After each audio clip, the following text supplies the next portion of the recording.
ભૂતકાળમાં કચ્છ જિલ્લામાં મોટી સંખ્યામાં જોવા મળતા વીજુ પ્રાણી હવે લુપ્ત થવાની કગાર પર પહોંચ્યા છે।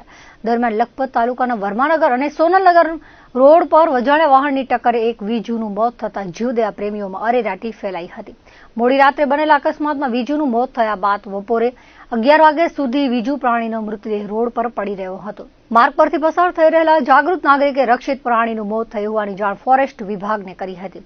સ્થાનિક પર્યાવરણીય સંસ્થા એન્વાયરમેન્ટ ડેવલપમેન્ટ ટ્રસ્ટના પ્રમુખ લિયાકત અલી નોતિયારના જણાવ્યા અનુસાર ભૂતકાળમાં કચ્છમાં વીજુ સારી સંખ્યામાં હતા પણ હવે લુપ્ત થઈ રહ્યા છે। તેમના રહેઠાણ વિસ્તારોને અસર પડતા વૈશ્વિક સંસ્થા આંતરરાષ્ટ્રીય કુદરતી સંરક્ષણ સંઘને વિશ્વના પશુ પ્રાણીઓને બચાવવા અને તેમના સંરક્ષણ માટે યાદી તૈયાર કરે છે।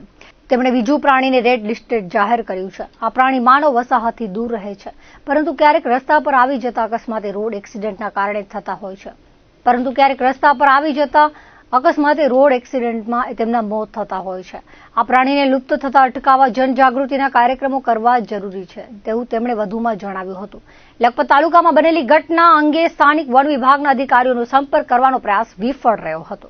આજે અહીં રોડ ઉપર એક પ્રાણી એક્સિડન્ટ થયેલ જોયો અને અમે ટોળાવાળી માણસો ઉભેલા એટલે મને પૂછવામાં આવ્યો આ પ્રાણી એટલે આ એક વીજુ જાતિમાંથી પ્રાણી આવે છે। એ લુપ્ત પ્રાણી છે પણ ક્યારેક કુદરતી આ પ્રાણી નીકળી આવે નહીં તો જંગલમાં જ રહે ખેતરમાં જ રહે છે પણ આ હાઈવે ઉપર કેવી રીતે આવી ગયું અને તે એક્સિડન્ટથી એમનો મૃત્યુ થયો છે અને ક્યાંક ભાગે જોવા મળે ડુંગરાળ વસ્તીમાં વિસ્તારમાં આનું નામ વીજુ કહેવાય એને કચ્છીમાં વીજુ કહે છે બીજામાં એને ઘોડનાર પણ કહેવામાં આવે છે। એકદમ આ લુપ્ત પ્રાણીઓમાંથી ક્યાંક આપણને જોવા મળે છે જે એનો અત્યારે મૃત્યુ થયો છે।